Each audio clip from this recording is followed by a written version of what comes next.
আলেম ওলামা রাজনীতির দরকার করবে কারা? যারা চান্দাবাজ, যারা মাস্তান, যারা সুদ খায়, যারা ঘুষ খায়, যারা টাউট। একদল যাবে আরেক দল আসবে, একদল খাবে আরেক দল যাবে, এরকম চিন্তা আমাদের ভিতর, মাথার ভিতর এই 53 বছরে ঢুকে আসে না? নাই, আছে কি না?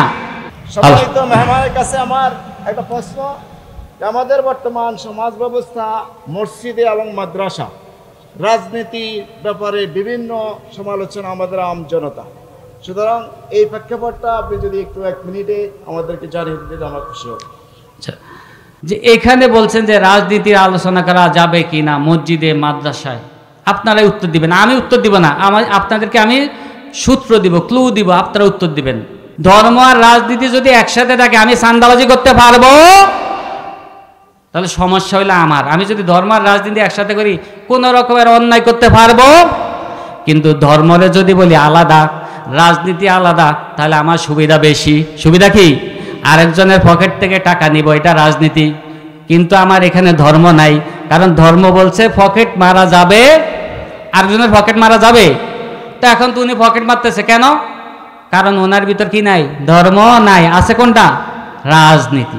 সবাইকে সাক্ষী রেখে বলেন, এই 53 বছর আমাদের রাষ্ট্র কি কোরআন দিয়ে চলছে?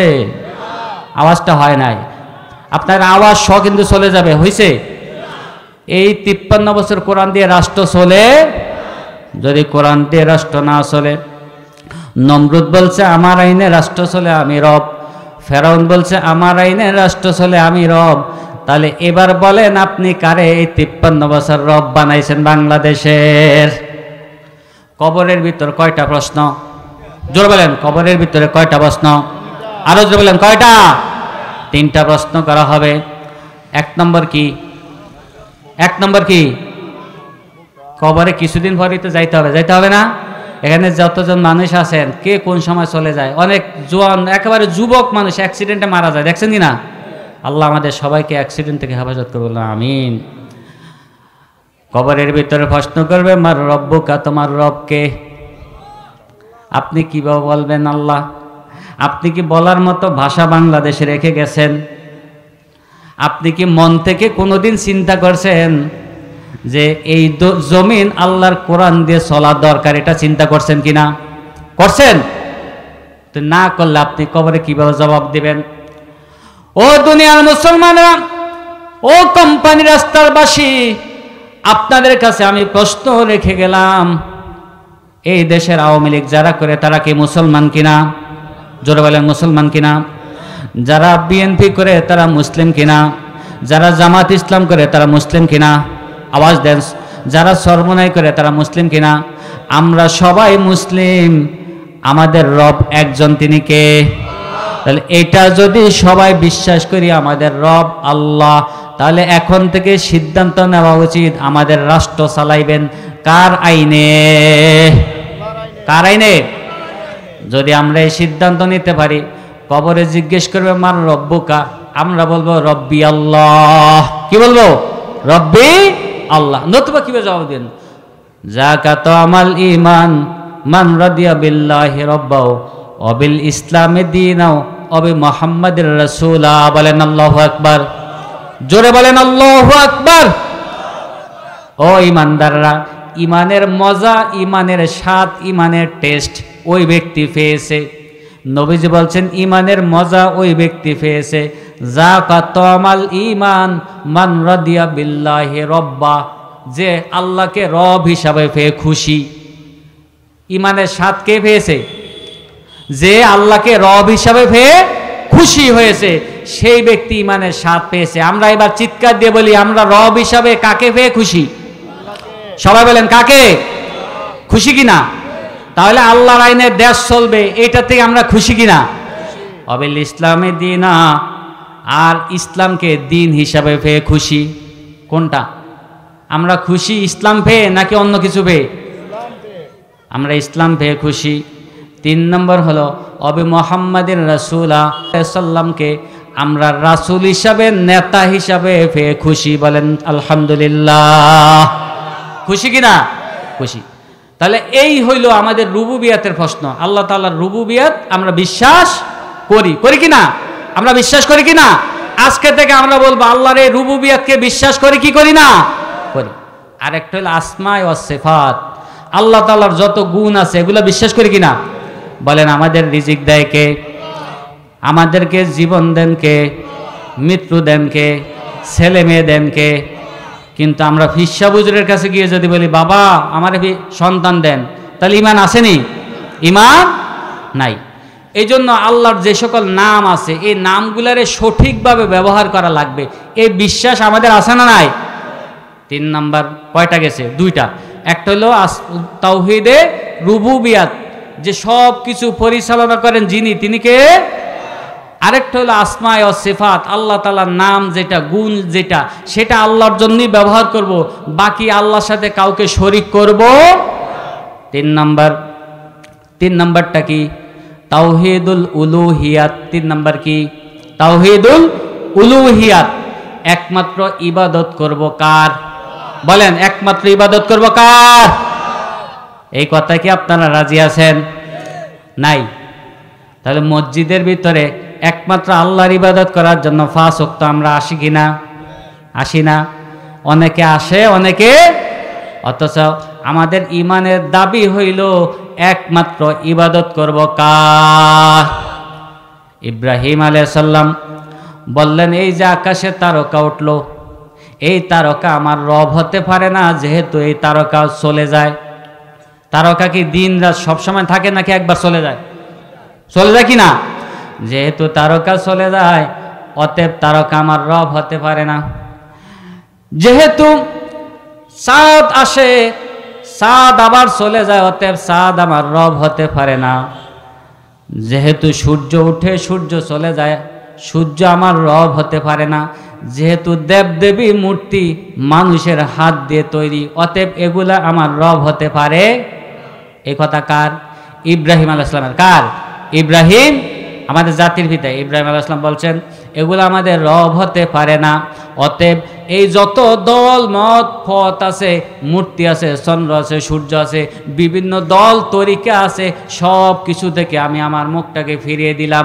ইব্রাহিম আলাইহিস সালাম ঘোষণা করলেন ইন্নী ওয়াজ্জাহতু ওয়াজহিয়া লিল্লাযী ফাতারাস সামাওয়াতি ওয়াল আরদা হানিফা ওয়া মা আনা মিনাল মুশরিকিন। বলেন ইন্নী ওয়াজ্জাহতু ওয়াজহিয়া লিল্লাযী ফাতারাস সামাওয়াতি ওয়াল আরদা হানিফা ওয়া মা আনা মিনাল মুশরিকিন।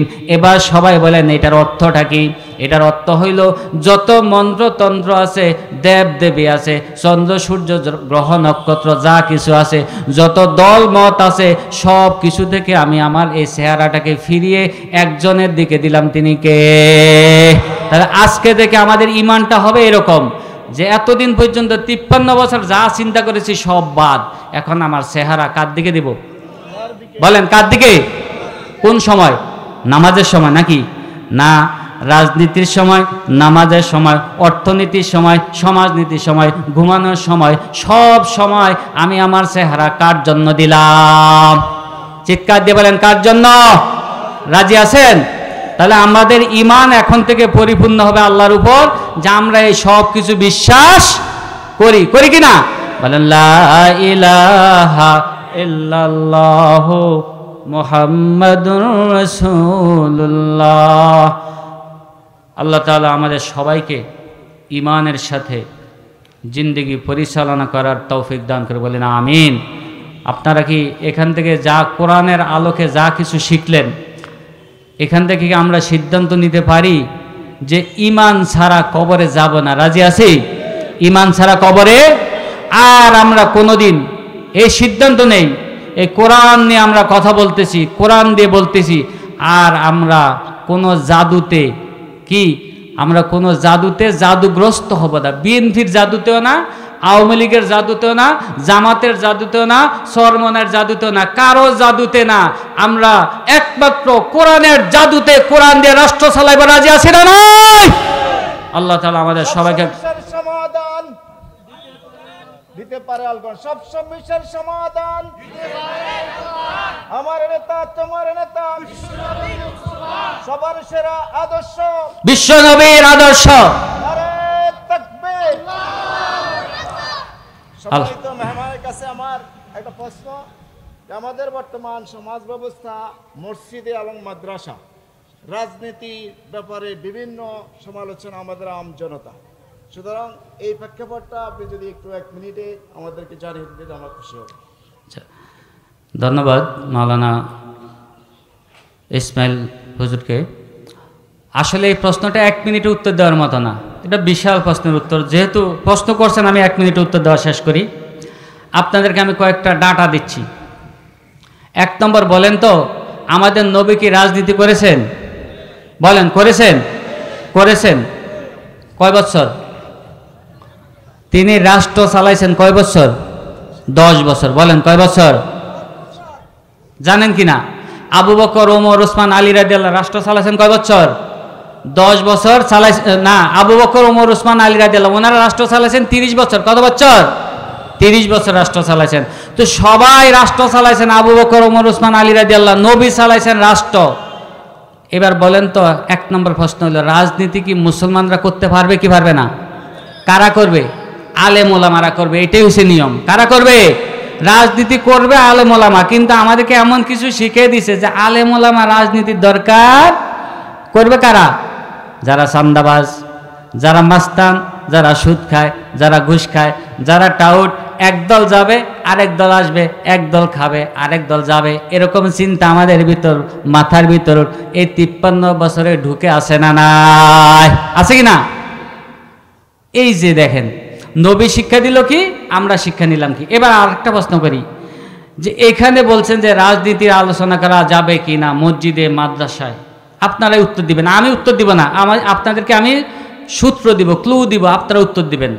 আপনারা বলেন তো, যে নবী তো রাজনীতি করছেন, এটা জানছেন, কোথায় করছেন রাজনীতিটা? আমাদের দেশে যে এরকম পার্লামেন্ট আছে, নবীজির এরকম পার্লামেন্ট ছিল কিনা? আলাদা আলাদা পার্লামেন্ট ছিল না।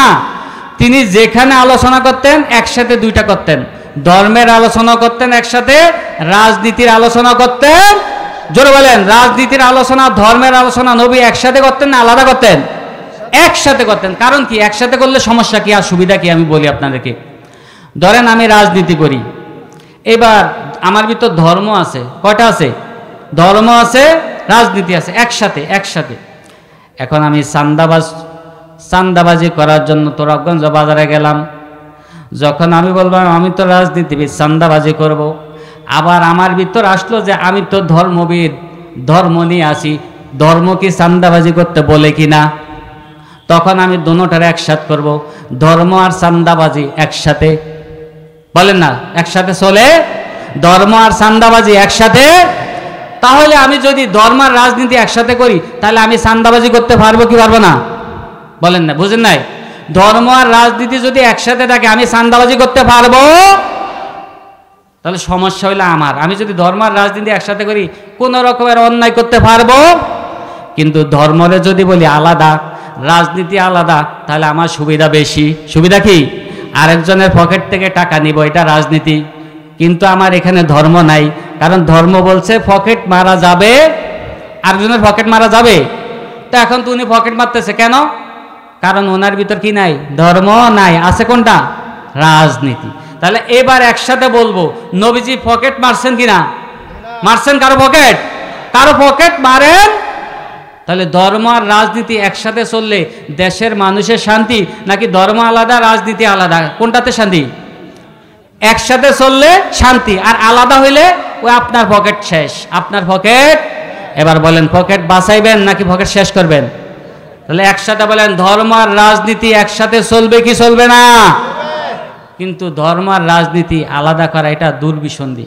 আল্লাহ তাআলা আমাদের সবাইকে বুঝার মতো যোগ্যতা দান করে, বলেন আমিন।